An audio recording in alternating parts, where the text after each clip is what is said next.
আসসালামু আলাইকুম। এটিএন বাংলা সংবাদে সবাইকে স্বাগত জানাচ্ছি। সৈয়দা মারিয়া হোসেন। প্রথমে থাকছে সংবাদ শিরোনাম। দেশের ভাবমূর্তি নষ্ট করতে স্বাধীনতা বিরোধীরা ধ্বংসযজ্ঞ চালিয়েছে। অগ্নিসন্ত্রাসের চেয়েও ভয়াবহ এবারের তাণ্ডব, মন্তব্য প্রধানমন্ত্রীর। ক্ষতিগ্রস্ত টেলিভিশন ভবন পরিদর্শন। সহিংসতায় সাধারণ শিক্ষার্থীরা যুক্ত ছিল না, জানালেন ওবায়দুল কাদের। দেশীয় সন্ত্রাসীদের সাথে আন্তর্জাতিক চক্র জড়িত।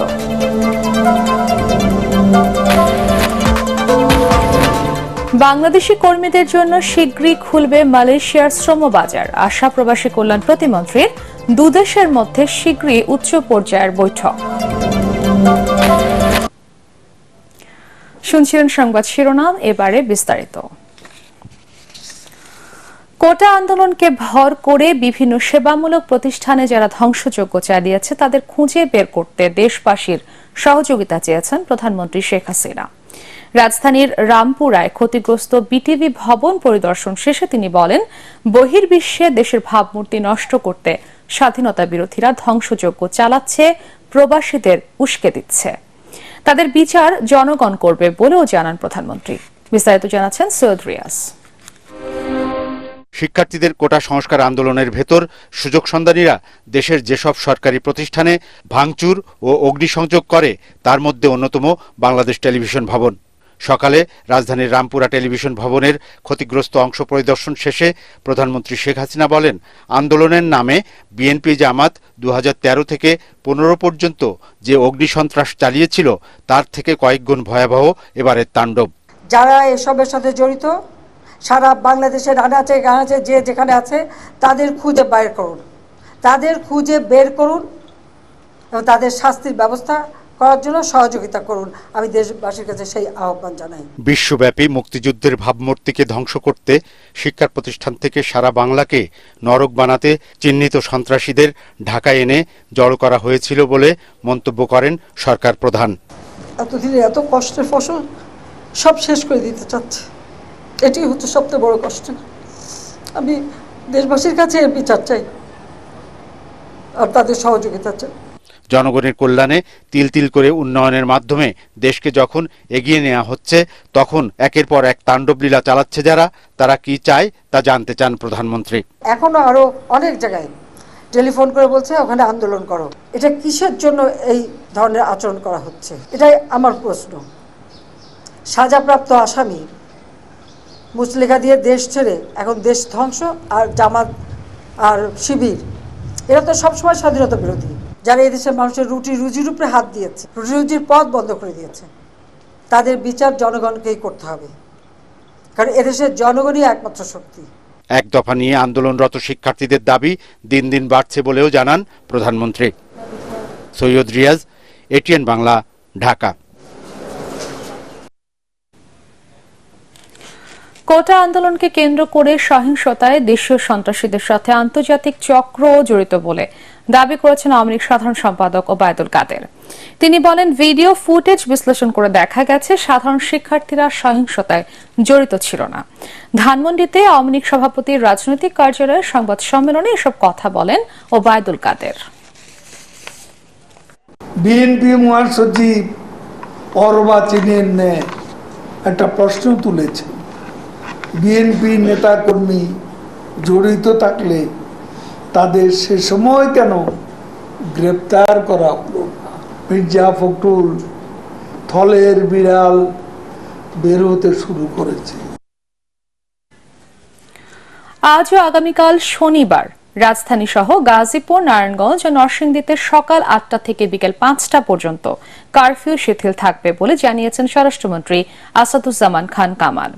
ধানমন্ডিতে নিজ বাসভবনে আইন শৃঙ্খলা বাহিনীর সাথে বৈঠক শেষে একথা জানান তিনি। পরবর্তী নির্দেশ না দেয়া পর্যন্ত কারফিউ বলবৎ থাকবে জানিয়ে স্বরাষ্ট্রমন্ত্রী আরও বলেন, নাশকতাকারীদের গ্রেফতারে ব্লক রেইড অভিযান অব্যাহত থাকবে।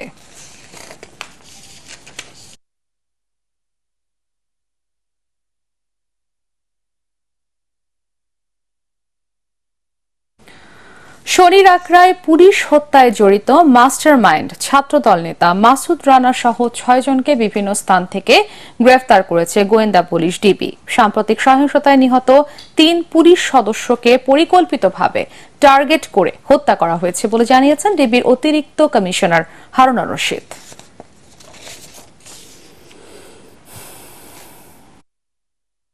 তারা বারবারই ব্যর্থ হচ্ছে পুলিশের কারণে, যার কারণে তারা এখন পুলিশকেই তারা টার্গেট করেছে। শুধু তা না, পুলিশকে যে পিটিয়েছে বা মেরে হত্যা করে তা না, তারা অনেক বাসাবাড়িতেও গিয়েও তারা কিন্তু পুলিশ সদস্য আছে কি না তারা সেটা কি করে। আমরাও এখন ওই জামাত শিবির চক্র, বিএনপির চক্র কোন বাসাবাড়িতে আছে, কারা হত্যাকাণ্ডে অংশ, তাদেরকেও আমরা বুঝছি এখন তারা কোন বাড়িতে আছে। যে বাড়ি থাকবে সেখান থেকে তাদের ধরে নিয়ে আসবো আমরা। কোটা ইস্যুর আন্দোলনের সুযোগে বিএনপি জামাত ধ্বংসযজ্ঞ চালিয়েছে বলে মন্তব্য করেছেন পররাষ্ট্রমন্ত্রী ডক্টর হাসান মাহমুদ। সকালে জাতীয় প্রেস ক্লাবে এক অনুষ্ঠানে তিনি বলেন, সাধারণ শিক্ষার্থীদের আন্দোলনকে পুঁজি করে যারা জ্বালাও পোড়াও করেছে তাদের কোনোভাবেই ছাড় দেওয়া হবে না। বাইরে থেকে কেউ যেন সাধারণ শিক্ষার্থীদের ব্যবহার করতে না পারে সে বিষয়ে আন্দোলন সমন্বয়কারীদের সচেতন থাকার আহ্বান জানান পররাষ্ট্রমন্ত্রী। এ সময় বিএনপি জামায়াতকে সন্ত্রাসী সংগঠন হিসেবে অভিহিত করে তিনি বলেন, তারেক রহমানের নির্দেশে দেশব্যাপী রাষ্ট্রীয় স্থাপনায় হামলা এবং সহিংসতা চালিয়েছে তারা। এ সময় হুঁশিয়ারি দেন পররাষ্ট্রমন্ত্রী। আমরা প্রথম থেকে বলে এসেছিলাম সর্বোচ্চ আদালতের মাধ্যমেই এই সমস্যার সমাধান হবে, সর্বোচ্চ আদালতের মাধ্যমেই সমাধান হয়েছে। যদি একটু ধৈর্য ধরা হতো তাহলে তো এই বিএনপি জামাত জঙ্গি গোষ্ঠী, দেশ বিরোধী অপশক্তি তারা এই সুযোগটা পেত না। এটি সবাইকে বুঝতে হবে, ছাত্র নেতাদেরও এটি অনুধাবন করতে হবে। দেশের পরিস্থিতি সম্পূর্ণ স্বাভাবিক না হওয়া পর্যন্ত বিশ্ববিদ্যালয় খুলে দেওয়ার পক্ষে নন ঢাকা বিশ্ববিদ্যালয়ের উপাচার্য এএসএম মাকসুদ কামাল। সকালে ঢাকা বিশ্ববিদ্যালয়ের এএফ রহমান হল পরিদর্শন করে সাংবাদিকদের এসব কথা বলেন তিনি। এ সময় উপাচার্য আরও বলেন, শিক্ষার্থীদের নিরাপত্তার জন্যই বিশ্ববিদ্যালয় বন্ধ করেছে কর্তৃপক্ষ।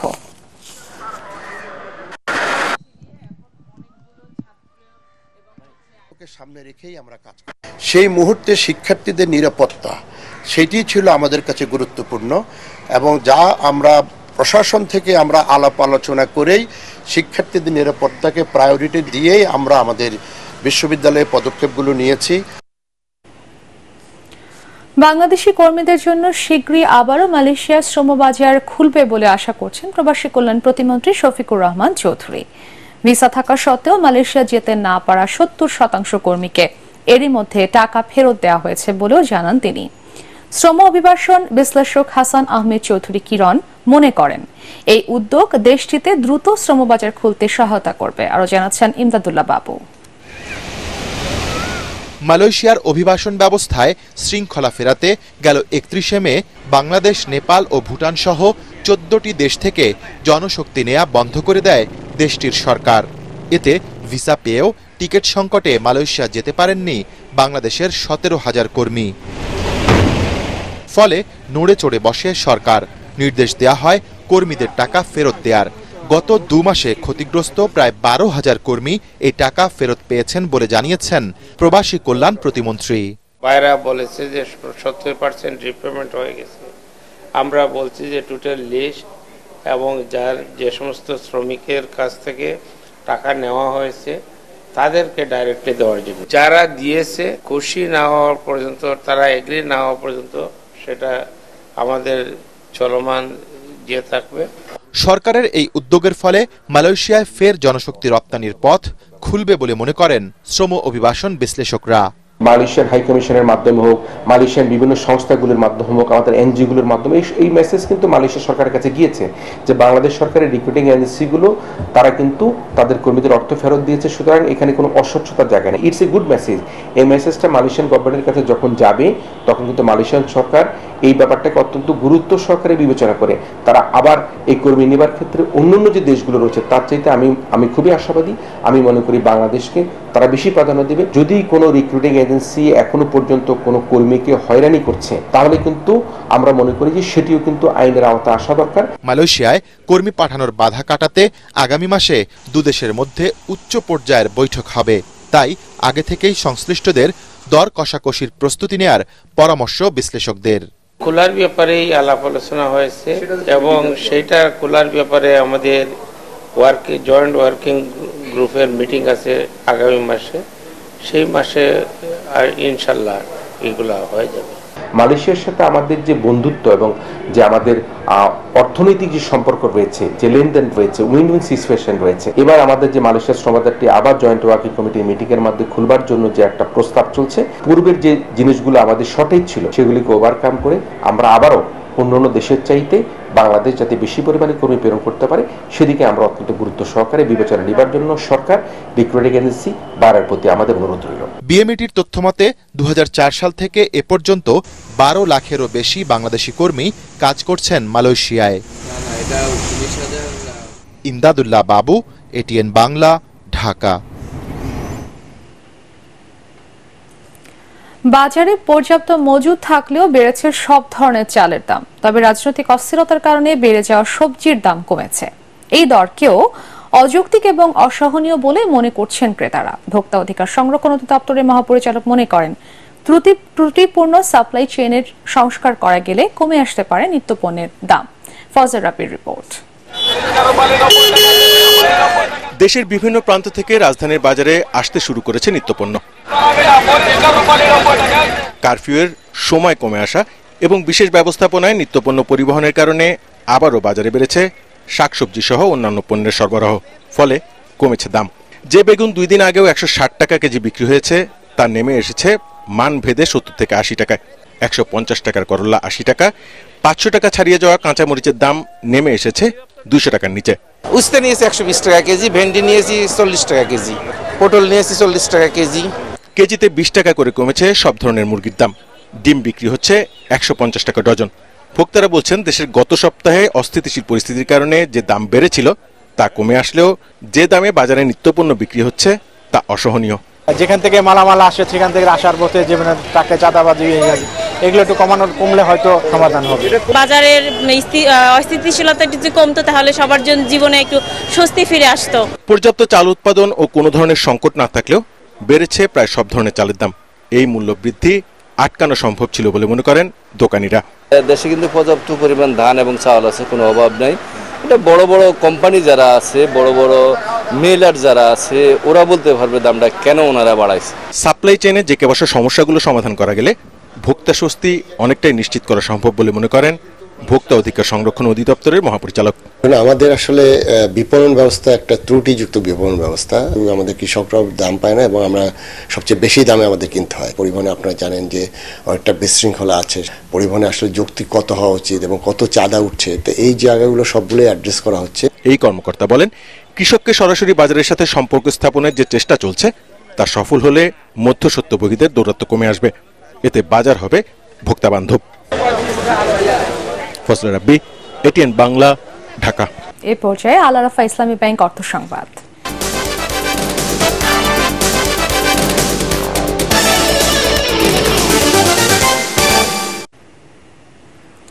দেশের অর্থনীতির লাইফ লাইন খ্যাত ঢাকা চট্টগ্রাম মহাসড়কে যাতে কোনো ধরনের নাশকতা না হয় এজন্য সবাইকে একযোগে কাজ করার আহ্বান জানিয়েছে চট্টগ্রাম চেম্বার অফ কমার্স।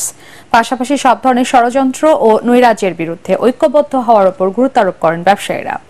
নগরীর আগ্রাবাদ ওয়ার্ল্ড ট্রেড সেন্টারে আয়োজিত মতবিনিময় সভায় চেম্বার সভাপতি ওমর হাজ্জাজের সভাপতিত্বে বক্তব্য রাখেন সংসদ সদস্য এম লতিফ, চট্টগ্রাম বিভাগীয় কমিশনার তোফায়েল ইসলাম, চট্টগ্রাম মেট্রোপলিটন পুলিশের কমিশনার সাইফুল ইসলাম, জেলা প্রশাসক আবুল বাশার মোহাম্মদ ফখরুজ্জামান, কাস্টম হাউসের যুগ্ম কমিশনার মোহাম্মদ তারিক হাসান, চট্টগ্রাম বন্দরের পরিচালক এনামুল করিম, বিজিএমই এর প্রথম সহসভাপতি সৈয়দ নজরুল ইসলাম সহ ব্যবসায়ী নেতারা।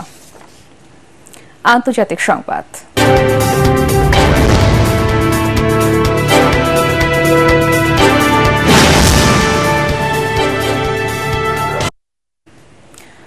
রাশিয়ার সাথে চলমান যুদ্ধ বন্ধে আলোচনায় মধ্যস্থতা করতে চীনের সহায়তা চেয়েছে ইউক্রেন। ইউক্রেনের পররাষ্ট্রমন্ত্রী দিমিত্রো কুলেবা বেইজিং সফরে এ সহযোগিতা চেয়েছেন।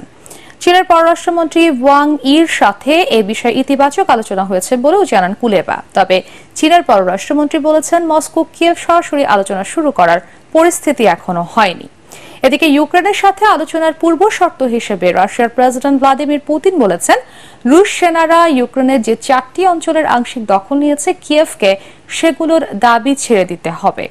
ইউক্রেন কখনো পশ্চিমা সামরিক জোট ন্যাটোতে যোগ দিতে পারবে না, দেশটির সামরিক শক্তিও কমাতে হবে। তবে ইউক্রেনের প্রেসিডেন্ট ভলোদিমির জেলেনস্কি এসব শর্ত মানতে এখনো রাজি নয়। 2022 সালে ইউক্রেনে রাশিয়ার হামলার পর মধ্যস্থতা করতে এবারই প্রথম বেইজিং এর সহায়তা চাইল কিয়েভ। এ পর্যায়ে পার্টেক্স খেলার খবর।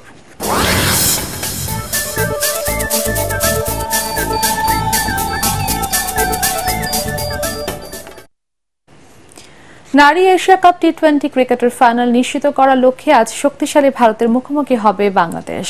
গ্রুপ এ থেকে চিরপ্রতিদ্বন্দ্বী পাকিস্তানকে হারানো সহ সবকটি ম্যাচ জিতে সেমিফাইনালে জায়গা করে নেয় ভারত। অপরদিকে গ্রুপ রানার্স আপ হয়ে শেষ 4-এর টিকিট পায় বাংলাদেশ। টি20তে ভারতের বিপক্ষে বাংলাদেশ রেকর্ড বেশ হতাশাজনক।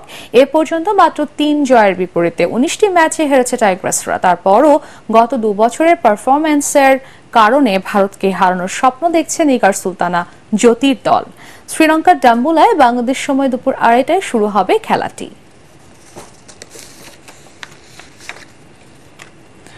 শেষ করার আগে সংবাদ শিরোনাম আরো একবার। দেশের ভাবমূর্তি নষ্ট করতে স্বাধীনতা বিরোধীরা ধ্বংসযজ্ঞ চালিয়েছে, অগ্নিসন্ত্রাসের চেয়েও ভয়াবহ এবারের তাণ্ডব। মন্তব্য প্রধানমন্ত্রীর, ক্ষতিগ্রস্ত টেলিভিশন ভবন পরিদর্শন। সহিংসতায় সাধারণ শিক্ষার্থীরা যুক্ত ছিল না জানালেন ওবায়দুল কাদের। দেশীয় সন্ত্রাসীদের সাথে আন্তর্জাতিক চক্র জড়িত।